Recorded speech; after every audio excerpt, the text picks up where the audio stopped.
chope ces infos via la NASA. C'est pas PPDA, c'est pas Chazal. Tu crois que tu sais mais tu sais pas. Poto c'est les actus de PA. Et pour cette première actu, on va parler, ça fait longtemps, on va parler de Facebook. Facebook, donc voilà, un peu toujours plus tentaculaire, on connaît, petit jeu, petit au plus proche, comme ça, boum, petite énigme, on imbrique des choses dans les actus. Combien de gens utilisent, de personnes utilisent Facebook tous les mois au dernier recensement, donc avec WhatsApp, Insta, Messenger, Facebook? Ah ouais. 3 200 000. 3 millions? 3 milliards 200 millions, pardon. Ah ouais, Non, mais c'est pas mal. Quoi? C'est pas mal. Marie, une proposition? Oui, oui. 1 700 000 personnes. Alors, je pense que c'est Eh ben, je vais trancher la poire. 2,3 millions. 2,3 milliards, pardon. 2,3 milliards. C'est pas loin, c'est à peu près au milieu. C'est un solide 2 milliards, c'est un peu plus. C'est 2,89 milliards d'utilisateurs. Ce mois-ci, là? Hein? Ce mois-ci? C'est au dernier recensement, donc c'était il y a quelques mois là. Mais c'est quand même très très solide. On avait parlé justement un peu de Zuckerberg, un peu comment justement ça étend l'empire tentaculaire. Il avait lancé le projet justement pour connecter donc du coup la planète carrément à son écosystème. Il avait lancé donc Tout Africa, qui vise donc à connecter des câbles sous-marins à la plupart des pays d'Afrique. Le Marco, on commence à le connaître, c'est pas suffisant pour lui. Un peu comme tous les patrons de la tech, ils veulent construire le futur d'Internet, sauf que voilà, c'est en fonction de la vision qu'ils ont eux, et ils veulent prendre les choses en main. Si je vous parle du métaverse, est-ce que le métaverse ça vous parle? Ben, de fou, hein. De ouf. Mec, de Tout ouf, simplement de ouf. Dans Verse, dans un métaverse, il y a Verse, donc il doit y avoir un délire d'un autre univers, quoi, d'un autre, voilà. Et Mais moi, j'en sais pas plus. Un truc dans un truc. Attends, l'analyse est bon. Elle est bonne, pardon. Si on reprend, en fait, du coup, à la base, ça part justement donc, de la science-fiction. Forcément, la première fois que le terme a été utilisé, c'est Neil Stephenson. C'est son roman Snow Crash, que vous voyez juste ici. C'est le samouraï virtuel à l'époque, en 1992. Le personnage principal, en fait, du roman, il vit dans un conteneur. Et quand il rentre dans le Metaverse, donc, il vit dans un appartement de rêve, il fait du shopping, il vit une vie de ouf, etc. C'est un univers alternatif. Vous avez peut-être vu au cinéma Ready Player One, qui est donc du coup aussi un métaverse. Boum, tu mets le casque et t'es parti, t'es dans un autre monde. C'est un peu ce que le Zuc il veut faire. Hein, voilà, il a bien kiffé ce genre de livre. Normalement, les géants de la tech, ils ont bien aimé la science-fiction. Ils se disent, mais pourquoi on n'irait pas vers là? Facebook, ils avaient racheté Oculus, donc les casques de réalité virtuelle, en 2014. Ils avaient quand même mis 2 milliards là-dedans. Ça fait des années qu'on nous dit que réalité virtuelle, c'est vraiment le futur, qu'on va tous y venir si on n'y est pas déjà, etc. Je sais pas si vous, dans le chat, vous y êtes, si vous en utilisez... Pas du tout. Vraiment pas moi. Vraiment pas du tout non plus. C'est SAO aussi, ouais. Ouais, j'étais comme un ouf, moi. Justement, quand j'ai vu les cas, je me suis dit, ça y est, c'est Sword Art Online, là. On va jouer, on va être dans le jeu. Ouais. Honnêtement, c'est un peu la même chose. Ils ont commencé justement à montrer un peu des présentations pour relier et pour créer un peu ce monde virtuel. Ils ont mis justement quelques images, donc ils ont sorti là en bêta, c'était cet été, Horizon Workrooms, qui te permet en gros via le casque de réalité virtuelle de bosser avec des personnes du monde entier avec un avatar à ton image. Donc en fait, concrètement, c'est des réunions de télétravail, sauf que là, t'es vraiment autour d'une table, tu peux faire des présentations, tu peux faire des dessins. Faites un popcorn comme ça là. tout le monde est en VR, tu te lèves, bonjour, clac, je prends la parole.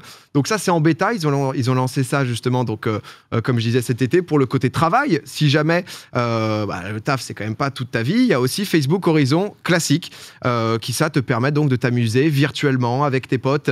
Avec la pandémie, ça a été un peu l'occasion pour eux d'essayer de réunir les gens. Voilà, tu peux faire à bouffer à distance, tu peux faire des petits jeux, etc. où ils veulent vraiment réunir. Donc là, typiquement un mini-golf, tu peux attends, c'est un jeu vidéo?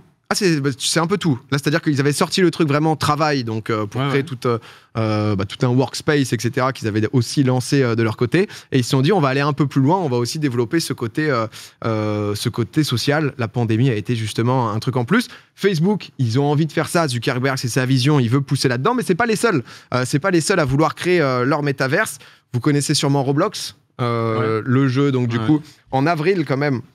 Ils ont fait 202 millions de joueurs actifs, de ce qui est titanesque. Hein. Oui, en avril 2021, là, je crois qu'ils sont vers les 60 millions, mais il y a énormément de joueurs sur Roblox et ils commencent justement à faire des mises à jour de plus en plus pour construire donc un peu un type de métaverse. Donc, il y a carrément des avatars 3D. Là, ils ont lancé ça récemment avec des expressions donc de visages détaillés. Ils se font détruire. sur les tweets cités, etc. En fait, ils se font détruire parce que les gens, en fait, Roblox, c'est un peu, c'est un jeu, c'est pas Minecraft, mais c'est le côté bac à sable, un peu Lego, où tu peux faire tout ce que tu veux. Typiquement, il y avait Squid Game dans Roblox. Il y avait un peu tous les jeux que tu peux faire, tu peux recréer des choses. Et eux, ils essayent de pousser un peu plus ce côté social, ce côté personnalisation, en mode Sims, mais interaction de Sims humains.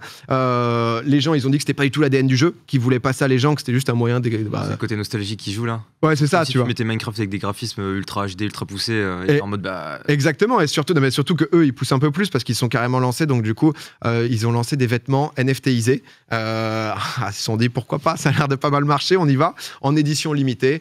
Donc ils sont un peu sur tous les tableaux, mais en tout cas, ils ont envie justement aussi de se mettre dans ce truc de métaverse. En fait, tous les géants se disent que l'avenir, concrètement, ça va être en virtuel, que ça soit en réalité augmentée ou en réalité virtuelle, donc vraiment, parce que tu as déjà des trucs de réalité augmentée où typiquement tu es un peu le Star Wars où tu as le Jedi qui pop au milieu. Pokémon Go, hein. Exactement, Pokémon Go aussi, où tu captures des Pokémon qui n'existent pas. Et ils veulent le pousser de plus en plus. Et c'est vrai que ça fait penser à, pour les plus anciens, même si ça va quand même, en 2003, Second Life. Je sais pas si Second Life, vous vous souvenez. Moi, je suis de 94, donc vraiment, c'était le tout début, mais c'était typiquement exactement le nom du jeu, hein, Second Life, donc une deuxième vie où tu te connectais, où tu pouvais te rencontrer. Le jeu était justement développé pour pouvoir avoir le maximum d'interaction. Vous y avez joué, vous avez essayé, vous? Moi, j'ai pas joué à Second Life, non. Tu connais Mastu, même toi? Même pas moi. Le nom, ça t'a jamais rien évoqué? Jamais. Il y avait aussi Habbo Hotel. Ouais, dans le genre de délire. Habbo, moi j'ai fait. C'est un Habbo Hotel un peu mieux fait quoi dans l'idée. Mais je sais pas, j'arrive pas trop à savoir. Mais tu vois ce truc de métaverse et tout, ça m'a l'air mais complètement déconnecté de ce que les gens ont envie. Je me trompe peut-être, hein, mais genre je comprends pas du tout parce que j'ai jamais parlé à une personne qui m'a dit ouais moi pourquoi pas, je comprends le délire. Je suis grave chaud. Ouais, à chaque fois que je vois des gens en parler, c'est en mode bof. Enfin, par exemple, là, tu parlais de jeux vidéo. Moi, je vais peut-être faire le mec relou, mais moi, si je veux jouer aux jeux vidéo, je suis bien avec ma manette, quoi. Ouais. Concrètement, j'ai pas spécialement envie de mettre un masque et de me retrouver dans un truc machin. Sauf pour peut-être certains jeux, tu vois, genre les Beat Saber ou quoi, pour faire des trucs, tu vois. Mais encore, sinon... tu vas pas y jouer genre tous les jours non-stop. Parce que je me dis, genre, à un bout d'un moment, t'as envie de te poser aussi, genre de chill ou de parler avec les gens ou quoi en live si t'es le dos tourné et que t'es comme ça. D'un moment. Mais c'est vrai que je me pose la même question. Mais il y a des jeux. Pardon, excuse-moi, vas-y. À l'inverse, je me dis, s'ils arrivent à faire un truc très poussé dans lequel vraiment, un peu comme dans SAO, Sword Art Online, où vraiment tu mets un casque et genre tu te retrouves dans un univers où c'est trop beau, c'est trop bien, c'est 100 fois mieux que la vraie vie. Et je me ouais, on en est un peu loin quoi. Et je me dis est-ce que ça peut pas être genre giga addictif au point où tu te dis mais en fait la vie elle est carrément mieux là-dedans.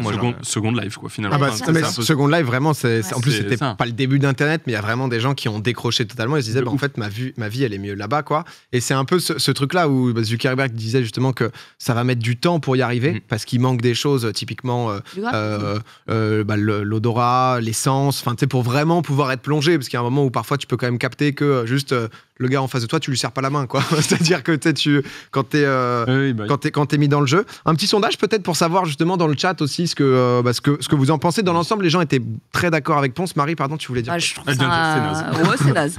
En fait, tu vois, dans des jeux vidéo, par exemple dans WoW, moi j'ai rencontré des gens grâce à WoW. Mais pareil. Et il y avait une dimension sociale, mais c'était pas le but premier du jeu. Tu viens pour jouer et tu rencontres des gens, c'est cool, mais c'est presque un bonus. Mais là... Puis si tu devais mettre un casque et genre avec des manettes et marcher vraiment dans le jeu. En fait, le truc social, il vient de l'humain. Il vient pas de la prouesse technique. Il vient pas du matériel. Socialement, c'est dingue. Je veux dire, quand t'es sur WoW en 2005 en train de faire du RPQ sur Goldshire, je veux dire, en soi, t'es juste avec ta souris et ton clavier et t'en as rien à foutre d'avoir des lunettes, tu vois. Et moi, c'est ça juste qui m'étonne. Et c'est comme tu vois, les Oculus Rift et tout. Je crois que à part parce que je crois que c'est les chiffres qui représentent le maximum, à part pour le porno, il me semble que ça marche pas beaucoup, tu vois, chez les joueurs de jeux vidéo. Ça fait pas un gros chiffre d'affaires et les gens sont pas ultra. Il y a eu ce truc de surprise de putain, c'est tout nouveau. Et comme tu dis, il y a quelques jeux où ça te fait vraiment vivre une expérience un peu nouvelle, où c'est vraiment sympa. Mais c'est vrai qu'en le cul, ça dit. Mais c'est vrai que c'est pas une blague. C'est une audience qui marche bien. J'avais vu un truc en 2019 et je crois que c'était genre 95% des ventes de jeux, c'était en fait du cul, quoi. Et c'est genre, c'est ça, tu vois. Non mais après voilà, il y a aussi des trucs, la VR fonctionne énormément dans la formation, typiquement pour apprendre des choses, ça ce qui peut, mais du coup c'est pas du jeu. C'est ça qui nous éloigne de l'activité sociale. Je suis curieux de voir le sondage sur le métaverse pour savoir si justement les gens sont intéressés. 17% quand même de hâte, 83% de je m'en fiche Et comme je dis, il y a Roblox, il y a Epic Games, parce qu'on en parlait un moment avec Fortnite. Alors, c'était pas un métaverse qui, du coup, t'es justement avec ton casque, etc. Mais ils essayaient quand même de créer, via Fortnite, tout un univers, un écosystème où ils voulaient pousser le côté social avec des concerts, où tu te connectais pas spécialement pour jouer, mais tu venais juste, en fait, pour pouvoir chatter avec tes potes et tout. Et ils ont dit aussi à Epic Games de leur côté qu'ils essayent de bosser sur un métaverse. En vrai, ça a l'air d'être le truc où tous les mecs de la tech pensent que Internet, le futur, c'est ça. Et ils sont tous en train de faire un plan où ils vont tous créer leur version du métaverse, mais où t'es un peu en mode, bon, bah, en fait, si du coup, toi, tu choisis celui de Facebook, bah, l'autre, t'es pas dans l'autre monde. Oui. Ouais. Et du coup, mais c'est vrai que c'est un peu bizarre et t'as l'impression d'être. Tu sais, ils contrôlent les ficelles tout là-haut. Et tu sais, nous, on est en mode, on veut pas, les gars, ça va, on est bien, quoi. Donc on verra bien, mais...